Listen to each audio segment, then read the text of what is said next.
vamos pensar. Vamos pensar. Então, vamos lá, vai bem. Vamos lá, Arthur. Os bolsonaristas, né, eles tentam minimizar o encontro entre Lula e Trump e o resultado desse encontro. E abusam do chamado complexo de vira-latas do país, né, que não é de hoje, né, é um termo criado pelo Nelson Rodrigues no dia 31 de maio de 1958. Arthur, vai bem, vocês que gostam de futebol. Copa do Mundo. Num veículo chamado Manchete Esportiva. O Brasil tinha perdido a Copa de 50, o Maracanaço, para o Uruguai. Tinha sido aquele desastre. 54, o Brasil foi desclassificado, ficou em 6º lugar. E em 58, às vésperas de ir para a Suécia, o Nelson Rodrigues achava a seleção boa, mas havia uma descrença gigantesca no Brasil. Aliás, também nesse período ele faz o primeiro texto falando que o Pelé seria o rei, que o Pelé tinha majestade, jovem garoto de 17 anos. E o Brasil ganha a Copa. E aí o Nelson Rodrigues diz: por complexo de vira-latas, entendo eu a inferioridade em que o brasileiro se coloca voluntariamente em face do resto do mundo.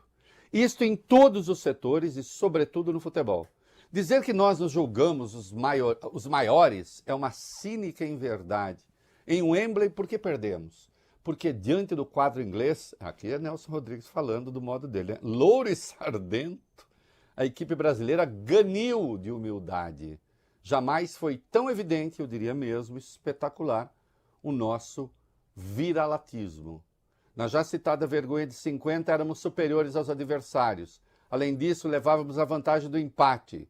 Pois bem, perdemos de maneira abjeta e assim vai. Bom, o complexo de vira-latas, que na verdade é no plural que ele escreve, ele assume muitas características, muitas dimensões. Uma delas é partir do princípio de que diante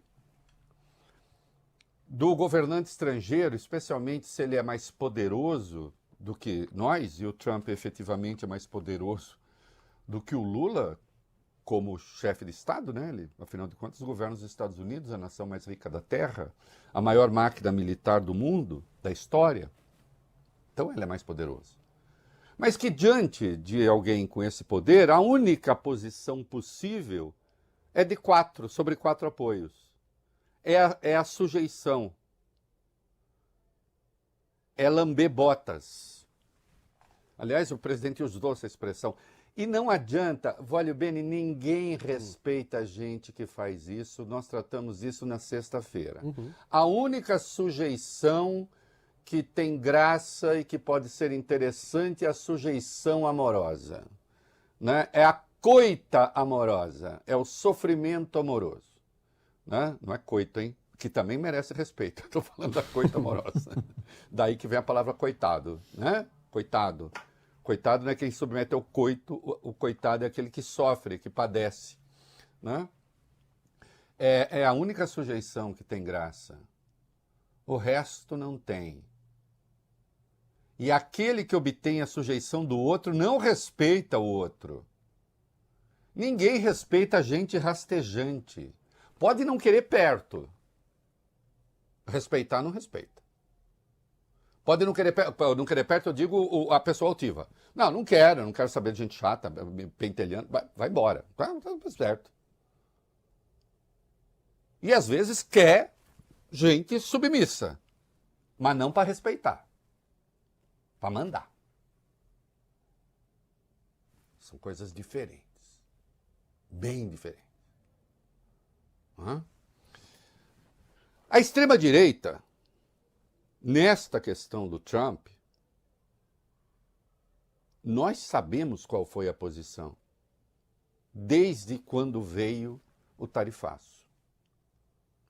Não houve uma voz que se levantou na direita e na extrema-direita contra o tarifaço. todos submissos. Aqueles que se dizem pré-candidatos resolveram atacar, o culpado é o Lula, enquanto Eduardo ficava gritando nos Estados Unidos, mentira, não é o Lula não, sou eu. Sou eu aqui, ó, sou eu. Sou eu que estou conseguindo isso tudo. Até agora Eduardo faz isso, até agora o Paulo Figueiredo faz isso. O nepo velho da ditadura, ainda agora há pouco dizendo o Brasil não conseguiu nada, tal, sugerindo que eles mandam na negociação. No entanto, nós vimos o que aconteceu e nós vamos para o detalhe daqui a pouco. Desde o encontro da ONU, depois o Trump ligou e ele e o Lula se encontraram. E foi uma conversa respeitosa. E houve manifestação. Ah, não aconteceu nada. Vai ver o que a Casa Branca escreveu no seu perfil no X. Como não aconteceu nada? Não tem desrespeito nenhum. Ao contrário. A manifestação foi muito respeitosa. E aí, claro, alguns manés acharam que podiam ensinar ao Lula como negociar. O que, de resto, é assim, uma burrice que nós já vamos ver. Fica parecendo que, em face da experiência do Lula, a experiência deles é maior. Não é. Não é. O PT ganhou 5 de 9 eleições diretas. Não, você pode não gostar. Você pode achar tudo isso horrível, não interessa, mas ganhou. E nas outras 4 ficou em segundo lugar. 2 delas em segundo turno. E perdeu 2 vezes Fernando Henrique no primeiro turno, mas ficou em segundo lugar. Hoje não existe líder internacional que tenha estado com tanta gente como o Lula. Vejam vocês. Hoje o Lula, até pelo 3º mandato, é o líder com mais experiência em negociação. Se vai dar certo ou não vai dar certo no sentido de retirar as tarifas, não é hora disso. Vai, Ben, você acha que ia chegar lá e falar assim, não, então a tarifa acabou já e tal. Isso é uma besteira. Mas é uma besteira, mas é uma burrice isso. Ou então, Trump, nós vamos ver, deu os parabéns pro Lula, mas não retirou as tarifas. Vai caçar sapo. Vai caçar sapo, vai estudar. Agora, os grupos acabaram de se fazer, vão começar a se encontrar. Não vai ser rápido assim. E finalmente pode não acontecer nada, e não acontecendo nada, o Lula ganha do mesmo jeito. Se acontecer, ótimo. E se não acontecer? Para o Lula, até do ponto de vista eleitoral, é a mesma coisa. Desde que começou, a gente vê as coisas pelo resultado. É bíblico. Vólio Bene Arthur. Conhece-se a árvore pelo fruto. Não é? Espinheiro não dá figo. E pelo fruto se conhece a efetividade das tarifas do Trump, das escolhas feitas pela extrema-direita. Basta olhar a avaliação do governo. Basta olhar as simulações eleitorais. E agora, os bolsonaristas ficam nessa onda. Não aconteceu nada, olha como o Lula foi humilhado. Humilhado onde? Estão vivendo no Brasil paralelo. Estão vivendo na realidade paralela, estão vivendo no mundo paralelo. Vai, Beni, pergunta se eu quero que eles saiam dali. Você quer que os bolsonaristas saiam dali? Não. Não, porque eu acho que eles não têm nada a dizer ao país. É uma gente vergonhosa. Vergonhosa. Aplaudiu medidas contra o Brasil. aplaudiu o tarifaço, aplaudiu a punição a autoridades brasileiras. E agora que a negociação começou, com a devida vênia, vá pegar o que eu escrevi no dia 9 de julho e o que eu falei aqui quando veio a carta do Trump. Eu disse, olha aqui, a carta do Trump está usando o Bolsonaro como pretexto. O que ele quer é negociar, questão econômica. Já estava na carta, aliás. Já estava na carta. Não é? E agora, o bolsonarismo fica com esse negócio. Olha, não aconteceu nada. Oh, bom, parabéns, é isso mesmo. Tá certo, é isso que vocês têm de fazer. Esse é o caminho. O Eduardo e o Flávio, eles veem literalmente o que não aconteceu, o que é espetacular. O que a gente tem aí? Vai lá. Nas redes sociais, o deputado federal Eduardo Bolsonaro tentou minimizar a importância do encontro entre Lula e Trump. Ontem, o parlamentar compartilhou um vídeo com o momento em que um repórter indaga Trump sobre Jair Bolsonaro. Nas imagens, o americano elogia o ex-presidente, mas desconversa quando indagado se o ex-presidente seria a pauta da reunião com Lula. Com o vídeo, Eduardo escreveu a seguinte legenda: Lula encontra Trump e na mesa um assunto que claramente incomoda o ex-presidiário. Bolsonaro. Imagine o que foi tratado a portas fechadas, questiona o deputado. Ele botou uma interrogação depois, não tem. Você fala, imagine alguma coisa, não tem interrogação, viu, Eduardo? Mas deixa eu dizer uma coisa. O Trump falou do Bolsonaro porque ele foi indagado a respeito.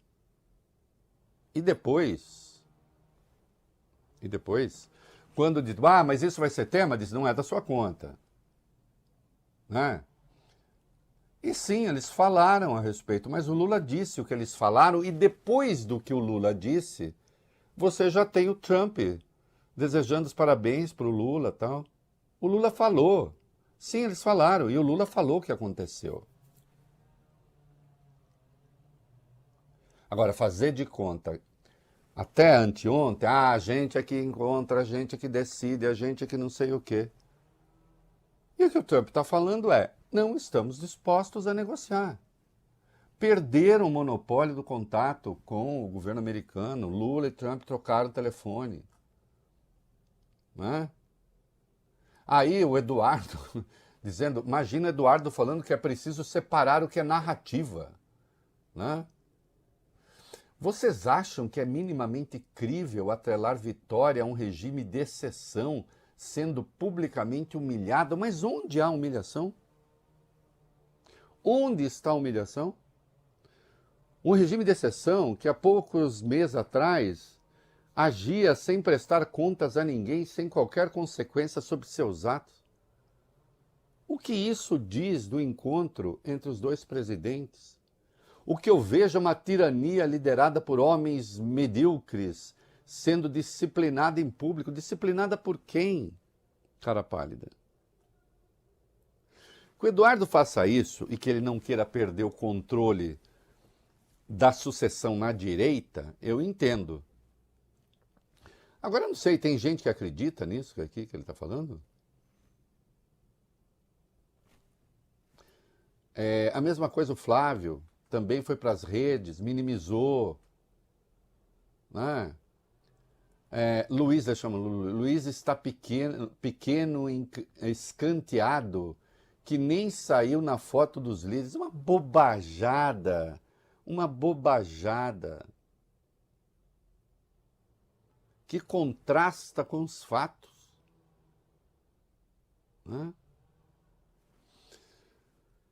Agora vejam vocês, eles enroscam com o Valdemar, porque o Valdemar Costa Neto, presidente do PL, e este tem interesse, Voglio Bene, Arthur, em resolver a questão da sucessão na direita, né? Uhum. O que ele está dizendo é o seguinte, olha lá, o Lula está avançando e nós estamos ficando para trás.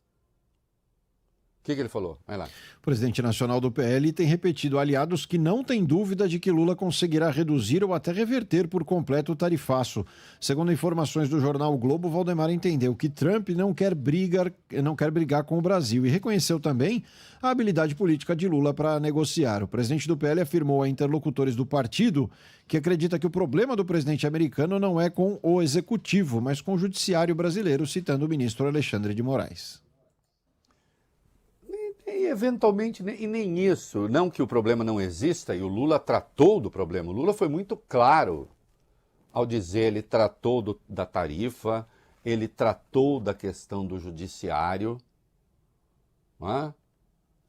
Ele tratou da questão da América Latina, especialmente da Venezuela, se ofereceu inclusive como mediador. Pensou, vai bem, o Lula e o Trump dividir o próximo Nobel da Paz, hein? Nossa Senhora, hein? E o Valdemar tem experiência política. Ele sabe que as coisas estão avançando. E aí sim, sem nada a dizer, governadores de direita silenciam. Vamos lá.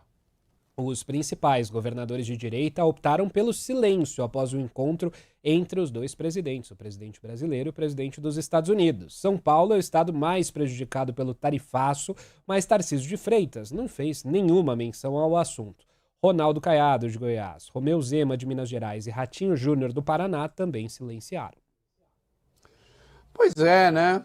Pois é. Até porque vai dizer o quê, né? O Tarcísio, nós vamos ver mais adiante, até vamos recuperar depois o bonezinho do Maga, né, Tarcísio? Não tem o que falar.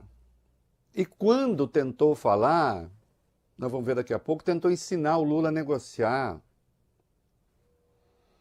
É uma coisa meio ridícula isso.